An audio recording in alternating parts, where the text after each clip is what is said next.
Be me.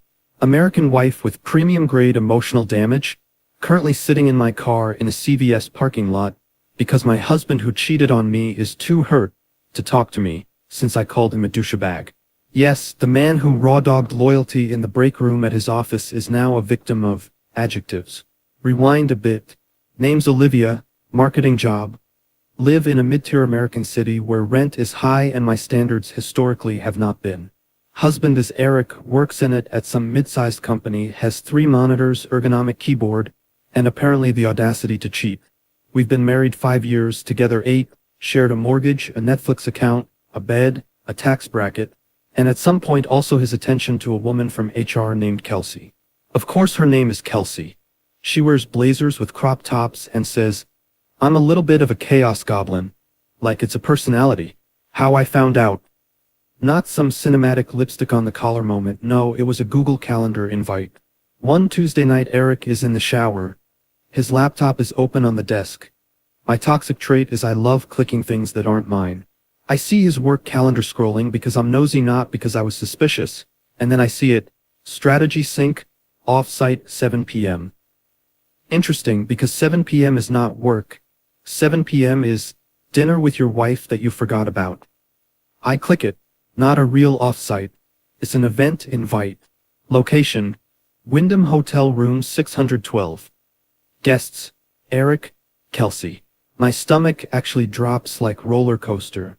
Eric walks out of the shower, towel around waist, sees me at his laptop. Face does that thing where all the blood leaves. Liv, what are you doing? Me holding rage plus calendar app. When did hotel rooms become conference rooms? Flash forward. He confesses. It's been a few months. Just physical. It didn't mean anything. The classics. We do the whole crying, shouting, "How could you?" Him saying, "I don't know why I did it," like adultery is a jump scare. I should have left then. Instead I unlocked tragic DLC. Trying to work things out. Cut to couples therapy, American edition. Therapist named Dr. Michelle. 50s, soft voice. Plants in the office. Mugs that say, "Feel your feelings." She says stuff like, "Eric, can you take accountability without centering your guilt?" And Olivia, "Are you expressing anger or reenacting abandonment?" We pay $180 a week to argue in front of a stranger. For the last 6 months we've been in recovery. Translation: I'm trying to glue my brain back together while Eric is trying to speedrun redemption. He's doing all the good cheater tasks. Gave me full access to his phone, shares location, sends texts like, "Home in 20, want anything from Target?" Likes posts about men doing the work on Instagram. And for a while it kind of works. He's attentive, we talk more, we even have decent sex again. The problem: my brain has not forgiven him. My mouth occasionally forgets to pretend. This brings us to tonight. Setting: our apartment, small, overpriced, vaguely beige. Air smelling like Trader Joe's candles and tension. We're arguing about something small. Dishes? Who forgot to schedule the car inspection? Probably both. But the fight is not about the dishes, obviously. He says in that annoyed husband voice, "You're always so critical, Liv.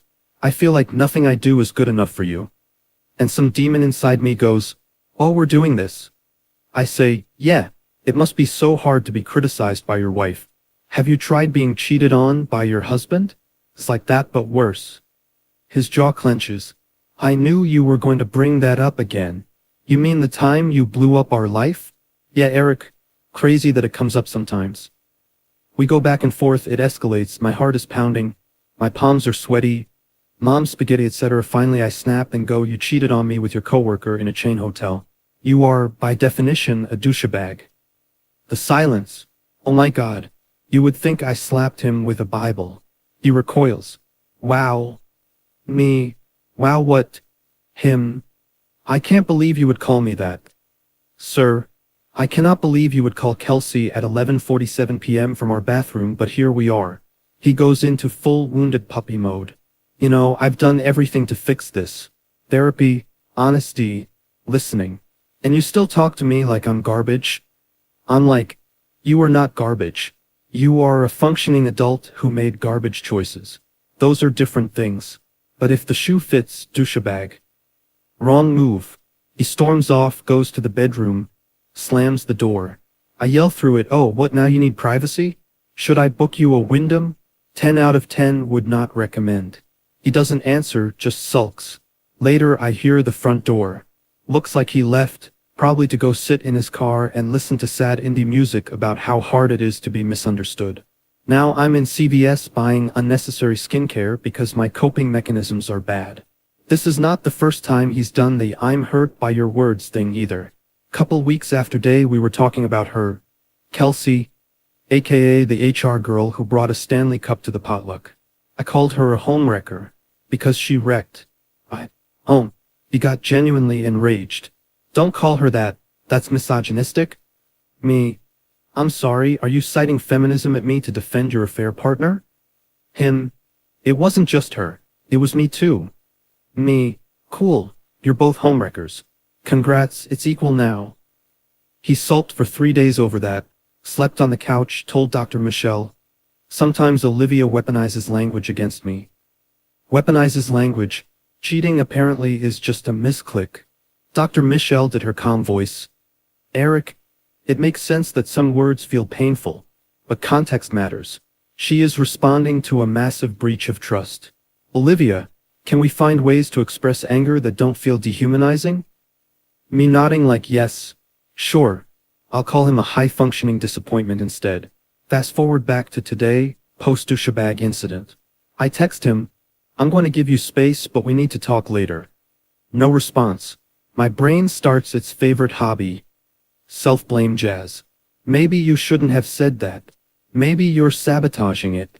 Maybe you're the problem. And then the other half of my brain goes, "Girl, he cheated. He put his loyalty in a blender. You called him a mean word. These are not equal crimes." Scroll Twitter. See a tweet. Men will cheat and then say, "Don't bring up the past," like it's not still happening in my nervous system. Feel violently seen. Dr. Michelle would tell me to sit with my feelings. Instead I sit with a family-size bag of Sour Patch Kids in my car. Eventually I go home. Eric's car is there. Heart doing jumping jacks. Walk in. He's on the couch, Xbox controller in hand. TV paused, face set to martyr. I say, "Hey." He doesn't look at me. Hey. Good start. Sit in the armchair, the one that now feels like the witness chair. "Can we talk?" I ask. He shrugs. "I don't know. Every time we talk lately, you just throw the affair in my face." Me. "I threw it in your face tonight because you were acting like you're the only one who's been hurt." Him. "I have been hurt. You call me names. You called Kelsey a homewrecker. It's like you enjoy punishing me." The fact that he puts being called names in the same emotional category as "I blew up our marriage" is insane. I say, "Do you really think that's equivalent? Because if so, we might as well stop paying Dr. Michelle." He leans forward. "It's not equivalent, obviously, but words matter, Olivia. I'm trying to move forward and you keep dragging us back." Moving forward apparently means never mentioning the thing ever again and focusing only on how fragile his feelings are. I ask, "When I called you a douchebag, what did you hear?" He snaps, "I heard, you're a terrible person. You're irredeemable. I'll never see you as anything but a cheater." That's what I heard. I sigh. I heard you chose someone else over me and lied about it. I heard you knew it would destroy me and did it anyway. You hear one word. I hear all of that. He goes quiet, picks at his thumbnail. I get that. I do. I'm trying so hard. And when you say stuff like that, it feels like there's no point. Cool. So we're back at, "My affair was a mistake, but your words are abuse." I want to say, how do you think I felt when you were telling Kelsey I didn't understand you? When you told her you felt alive with her? I don't. We've been over that script. Instead I do the thing I always do. I start over-explaining myself. "I shouldn't have called you a douchebag," I say. "That was petty. I was angry and hurt and lashing out. I still have a lot of resentment. I'm not proud of it. But I need you to understand that my anger is not random. It's coming from a real place." He softens. A bit. I know, Liv. I need you to see me as more than the worst thing I've ever done." The line sounds suspiciously like something he got from a podcast. I do see him as more than that. That's the problem. Because if he were just the worst thing he'd ever done, I could leave easily. Instead, he's also the guy who brought me soup when I had COVID and painted our bedroom the color I wanted even though he hated it and cried at our wedding like a Hallmark movie. We sit there staring at each other, two idiots with a shared Wi-Fi password and no idea what we're doing. Then I say something treasonous against myself. I'm sorry I called you a douchebag. I am not sorry he cheated, but I'm sorry I let my anger spill out like that because I know I said it to hurt him. He nods slowly. Thank you. That means a lot. Cool. My apology for a word lands harder than his apology for an affair. Make it make sense. We sit in silence. He goes back to hurt little boy voice. I just don't want to feel like you hate me all the time. I stare at the carpet. I don't hate you. Pause. I hate what you did. I hate that I'm never going to unknow it. I hate that I'll never get back the version of me that didn't picture you with her every time you're late from work. His eyes water. Mine too. We look like an awful indie film. He whispers, do you still want this? Like us? And here's the part where I should deliver a strong answer, yes or no, clean, narratively satisfying. But being honest, my answer is, I don't know. So that's what I say. He flinches because, I don't know doesn't look good on Instagram, but it's all I've got. He says, okay, I guess that's fair. We go to bed because the rent still has to be paid and the morning still exists. Lying there staring at the ceiling, I think about every time I've bitten my tongue since day, every time I swallowed a comment, every time I changed the subject to avoid sounding stuck in the past.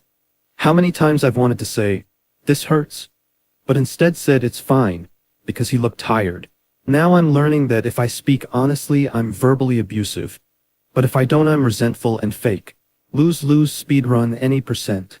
Next morning he leaves for work, kisses my forehead, texts later. I appreciate you apologizing last night. I'm gonna talk to Dr. Michelle about how we can communicate around triggers. My dude, I am not a trigger. I am your wife. I vent to my friend group chat. Can you believe this man is more hurt about the word douchebag than the fact that he founded a side quest relationship? Friend number one, my, girl. I would have called him a lot worse. You're being saintly. Friend number two, Jen.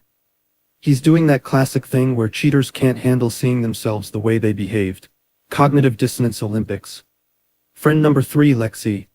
Sorry, but if you blow up your marriage, you don't get to clutch pearls over being called a homewrecker mascot. I laugh, it helps, for like 30 seconds. Then I feel guilty because I do actually want this to work. I hate that about myself sometimes.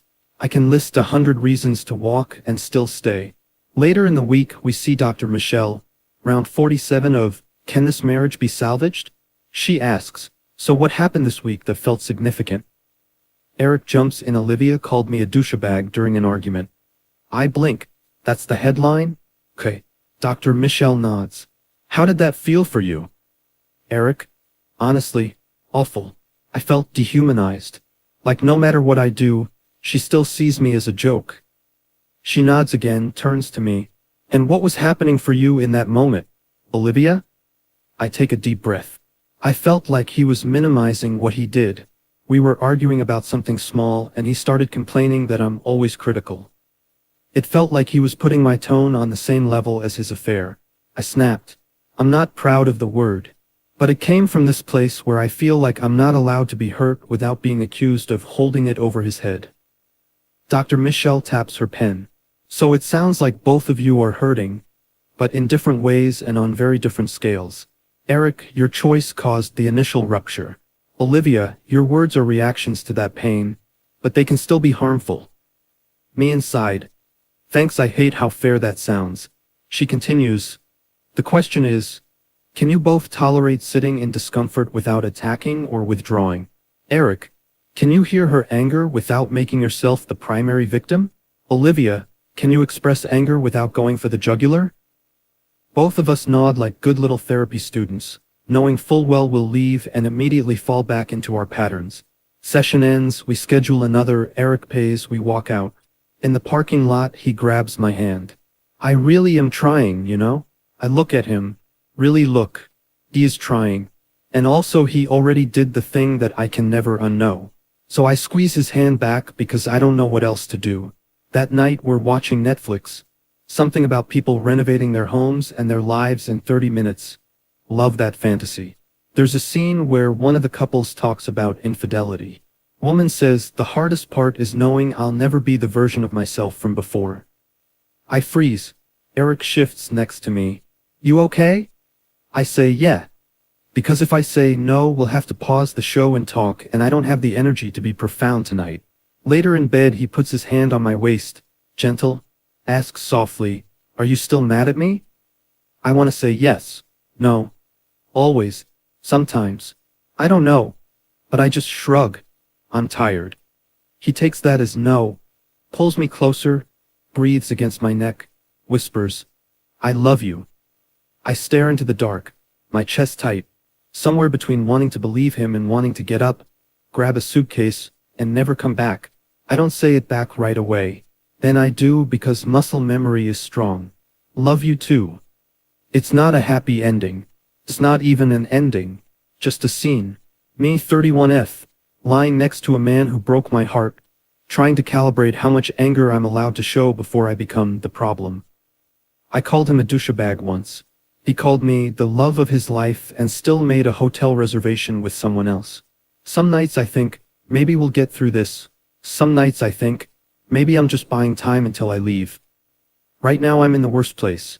Still here, still hurt, still making jokes so I don't cry. And no matter how many therapy sessions we do, no matter how many times I apologize for words, there's always going to be a version of me standing in front of that hotel calendar invite realizing my husband's biggest issue with the affair is apparently being called what he acted like.